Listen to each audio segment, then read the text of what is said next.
Olá, meus amores! Sejam muito bem-vindos. Eu estou Tati Pinheiro e serei sua guia na sua jornada de autoconhecimento, que é o que esse canal aqui propôs e que eu estou muito feliz que a gente está conseguindo juntos formar essa egrégora, né, de pessoas que estão buscando a expansão da consciência, que estão se dedicando a esse processo, que estão buscando o autoconhecimento e encontrando, né? Porque não é só a gente ficar buscando, não, a gente tem que encontrar também, não é verdade?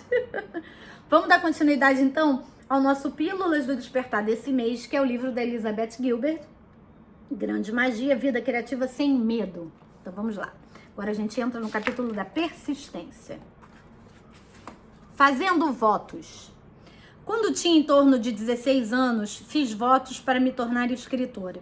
Quer dizer, fiz votos literalmente, como uma jovem de natureza totalmente diferente da minha poderia fazer para se tornar freira. Claro, precisei inventar a própria cerimônia, já que não existe nenhum sacramento oficial para uma adolescente que quer virar escritora. Mas usei minha imaginação e minha paixão e dei um jeito. Certa noite me recolhi em meu quarto e desliguei todas as luzes. Acendi uma vela, me pus de joelhos e jurei ser fiel à escrita pelo resto da vida. Meus votos foram estranhamente específicos e, em minha opinião, bastante realistas. Não prometi que seria uma escritora bem-sucedida, pois sentia que o sucesso não estava sob meu controle. Também não prometi que seria uma grande escritora, porque não sabia se poderia ser grande.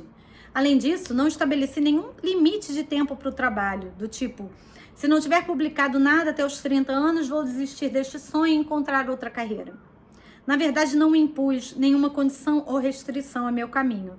Meu prazo era nunca. Em vez disso, simplesmente jurei ao universo que escreveria para sempre, independentemente do resultado. Prometi que tentaria encarar a escrita com coragem, gratidão e o mínimo de reclamação possível. Também prometi que nunca pediria à escrita que cuidasse de mim financeiramente, mas que eu sempre cuidaria dela, no sentido de que faria o que fosse preciso para sempre sustentar nós duas. Não pedi nenhuma recompensa externa por minha devoção. Só queria passar o resto da minha vida o mais perto possível da escrita, daquela fonte de toda a minha curiosidade e satisfação. Para isso, eu estava disposta a fazer o que precisasse para sobreviver. Aprendizado. O curioso é que, de fato, mantive esses votos durante anos. Ainda os mantenho. Quebrei muitas promessas na vida, inclusive os votos de meu primeiro casamento, mas nunca aquela. Mantive esses votos mesmo durante o caos de meus 20 e poucos anos, uma época da minha vida em que fui vergonhosamente irresponsável em todos os outros sentidos imagináveis. No entanto, apesar de toda a minha imaturidade, imprudência e irresponsabilidade, ainda honrei meus votos à escrita com a fidelidade de um peregrino religioso. Escrevi todos os dias naquela época. Durante um tempo, tive um namorado que era músico e que praticava todos os dias. Ele tocava escalas, eu escrevia pequenas cenas ficcionais. A ideia era a mesma, nos manter ocupados com nossas respectivas artes, permanecer perto delas. Nos dias ruins, quando não sentia absolutamente nenhuma inspiração, marcava 30 minutos no timer da cozinha e me forçava a sentar e escrever alguma coisa, qualquer coisa. Tinha lido uma entrevista com John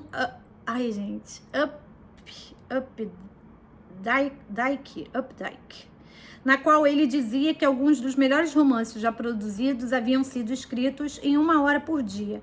Calculei que poderia sempre arranjar pelo menos 30 minutos diários para me dedicar à escrita, independentemente do que mais estivesse acontecendo ou do quão mal eu achasse que o meu trabalho estava indo.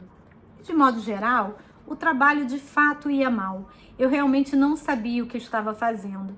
Às vezes sentia que estava tentando tricotar usando luvas de forno. Tudo levava uma eternidade.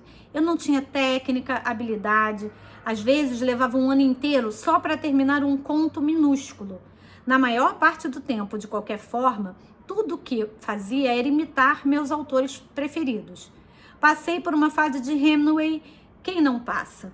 Mas também por uma fase bastante séria de essa é francês, aí me pegou, gente. Anne Proulx? Não sei, vou dizer para vocês como se escreve.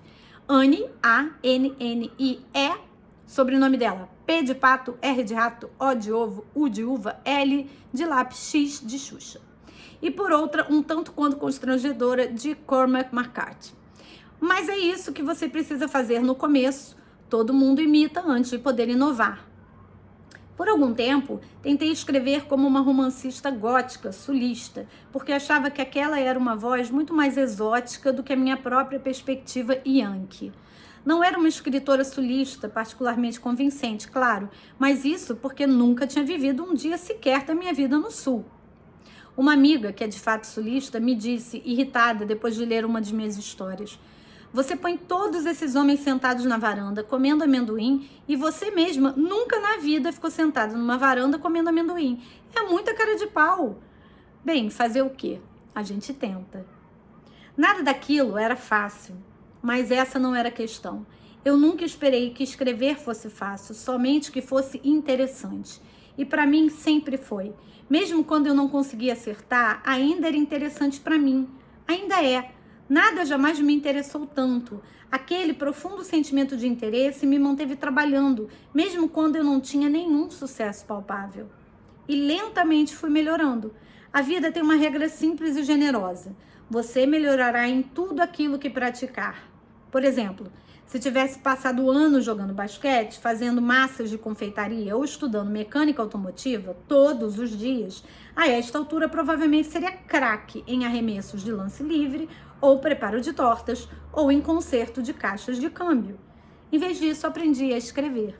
É aquela coisa, né? No universo, o que a gente coloca a nossa energia, a nossa atenção, é o que vai prosperar, né? É o que vai crescer.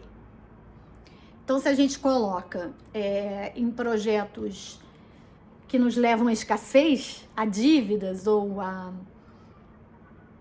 sei lá, tristezas, infortúnios, é isso que vai acontecer. Se a gente coloca a nossa atenção, né? Se a gente leva a nossa atenção a ideias que são inovadoras e estão ligadas à prosperidade, à ajuda humanitária, enfim, ao bem maior, né? A gente vai ter esse mesmo retorno, porque aquilo cresce. Onde você coloca a sua atenção, cresce. Uma ressalva. Mas isso não significa que se você não começar suas atividades criativas até os 20 e poucos anos, depois será tarde demais. Pelo amor de Deus, não é isso que estou dizendo. Nunca é tarde demais. Eu poderia dar dezenas de exemplos de pessoas incríveis que só começaram a seguir seus caminhos criativos mais tarde, às vezes muito mais tarde na vida. Mas por razões de economia, darei apenas um. Seu nome era Winifred. Eu a conhecia na década de 1990 em Greenwich Village, em sua festa de aniversário de 90 anos, que foi um estouro. Era amiga de um amigo meu, um cara de 20 e poucos anos, e Winifred tinha amigos de todas as idades e origens. Era uma espécie de celebridade nos arredores de Washington Square, uma verdadeira lenda boêmia que morava no Village desde sempre. Tinha os longos cabelos vermelhos que usava glamorosamente amontoados no topo da cabeça e sempre estava enfeitada com colares de contas de âmbar. Quando o marido, que fora cientista, ainda era vivo, os dois passavam as férias caçando furacões e ciclones por todo o mundo, só por diversão. Ela mesma poderia ser considerada um furacão, nada excêntrico, né, gente? Winifred foi a mulher mais cheia de vida que conheci em minha juventude. Então, certo dia, buscando inspiração, perguntei a ela: qual o melhor livro que você já leu? Ah, querida, ela respondeu, nunca poderia me restringir a um só livro. Há tantos livros que são importantes para mim, mas posso lhe dizer qual é o meu assunto preferido. 10 anos atrás, comecei a estudar a história da antiga Mesopotâmia, que se tornou a minha paixão. E vou lhe dizer uma coisa, isso mudou completamente a minha vida. Para mim, aos 25 anos, ouvir uma viúva de 90 dizer que sua vida havia mudado graças a uma paixão e tão recente, foi uma revelação. Foi um daqueles momentos em que eu podia quase sentir minha visão se expandindo, como se minha mente estivesse se abrindo e acolhendo várias novas possibilidades da vida que uma mulher pode ter. Porém, conforme fui descobrindo mais a respeito da paixão de Winifred, o que mais me impressionou foi que ela tivesse se tornado uma especialista reconhecida em história da antiga Mesopotâmia. Afinal de contas, tinha dedicado àquela área de estudo toda uma década de vida. E se você se dedica a qualquer coisa de modo diligente durante 10 anos, acaba se tornando um especialista. Esse é o tempo que seria necessário para fazer 2 mestrados e um doutorado. Ela havia visitado o Oriente Médio e participado de várias escavações arqueológicas. Tinha aprendido escrita cuneiforme, ficar amiga dos maiores estudiosos e curadores do assunto e nunca perdia nenhuma exposição ou palestra que fosse realizada em Nova York a respeito do tema. As pessoas a procuravam em busca de respostas sobre a antiga Mesopotâmia porque agora ela era a autoridade. Eu era uma jovem recém-saída da faculdade. Ainda havia uma parte tola e limitada da minha imaginação que acreditava que minha educação estava concluída porque a Universidade de Nova York havia me conferido um diploma. Conhecer Winifred, no entanto, me fez perceber que nossa educação não termina quando eles nos dizem que terminou. Termina quando nós dizemos que terminou. E Winifred, quando era apenas uma garotinha de 80 anos, decidira com firmeza, ainda não terminou. Então, quando é que você pode começar a correr atrás de uma vida mais criativa e apaixonada? Pode começar quando decidir. O balde vazio. Continuei trabalhando, continuei escrevendo, meu trabalho continuou não sendo publicado, mas isso não me importava, pois estava me educando. Tem gente que usa a palavra forjar, né? Como se forja uma faca ou uma espada, né? Ela usou a palavra educar. Eu acho que educar é um pouco mais gentil. Forjar sempre conota, né? Vem com uma conotação de sofrimento, de dificuldade, de dor, né?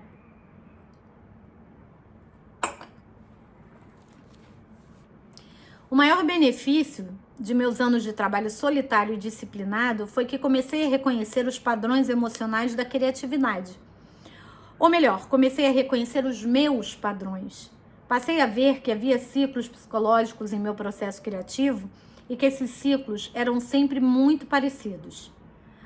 Aprendi a dizer, quando inevitavelmente começava a me desanimar de um projeto, apenas algumas semanas após o ter iniciado cheia de entusiasmos.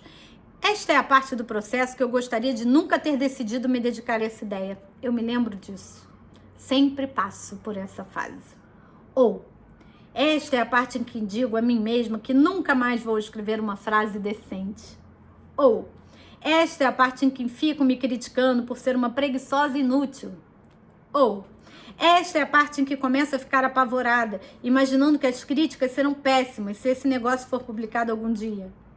Ou, depois de terminar o projeto, essa é a parte em que entro em pânico, achando que nunca mais vão conseguir produzir nada. Após anos de trabalho e dedicação, contudo, descobri que se continuasse com o processo e não entrasse em pânico, podia superar com segurança cada estágio de ansiedade e passar para o nível seguinte, como um joguinho de videogame, né, gente? Passar para a próxima fase. Tentava me encorajar com lembretes de que esses medos eram reações humanas completamente naturais à interação com o desconhecido. Quando conseguia me convencer de que devia de fato estar ali, de que somos destinados a colaborar com a inspiração e a inspiração quer trabalhar conosco. Normalmente conseguia superar meu campo minado emocional sem explodir antes de terminar o projeto. Eu vejo muito que nessa questão da arte, do processo criativo, tá? Não vou falar arte, porque a gente fala arte, parece que é só de coisa artística, né, gente? E a gente tá falando aqui de criatividade. Eu vejo muito esse processo como se lançar num abismo, né? Como pisar no nada, como entrar num lugar escuro. É sempre assim. O processo criativo, ele vem de uma ideia, de uma inspiração, que hoje eu entendo que não é nossa, né? Que são conexões que a gente faz, são canais que a gente abre, e aí sim essas ideias batem na nossa porta, a gente fala, ok, pode entrar, como muito bem falou a Alice Gilbert aqui. Mas esse primeiro movimento, ele é feito no desconhecido, e é sempre assustador. Então, precisamos ter coragem, precisamos ter um espírito empreendedor para que possamos ser criativos. Bom, voltando aqui. Nesses momentos, podia quase ouvir a criatividade falando comigo enquanto me deixava levar pelo medo e pela dúvida. Fique comigo, a criatividade dizia. Volte para mim. Confie em mim. Decidi então confiar nela. Minha maior expressão de alegria obstinada tem sido a persistência dessa confiança. Um comentário especialmente elegante a respeito desse instinto foi feito por Seamus Heaney, lá vou eu, meu Deus, ganhador do Prêmio Nobel, que afirmou que quando se está aprendendo a escrever poesia, não se deve esperar que ela seja boa de imediato. O aspirante a poeta está constantemente descendo um balde só até a metade de um poço e voltando sem nada além de ar. Após muitos anos de prática, Após muitos anos de prática, explicou Heaney, a corda, não é acordar, tá, gente? É essa corda, né? Jogou o balde lá, tá subindo, segurando uma corda, tá? A corda, inesperadamente, se retesa. Você mergulhou em águas que continuarão a seduzi-lo, a trazê-lo de volta. Você penetrou no reservatório de si mesmo. O sanduíche de merda. Gente, é o título. Não sou eu que tô falando, não. Tá aqui, ó. Mas eu vou deixar isso pra amanhã. 16 minutos de vídeo tá bom, né? Vou deixar vocês com a ideia do que será. O que será que Liz Gilbert quer dizer com esse título desse pedaço aí desse capítulo da persistência? O sanduíche de merda. Então, meus amores, lembrem de dar aquele like, de comentar, compartilhar. E amanhã eu volto com mais um Pílula do Despertar aqui com vocês. Beijo, beijo.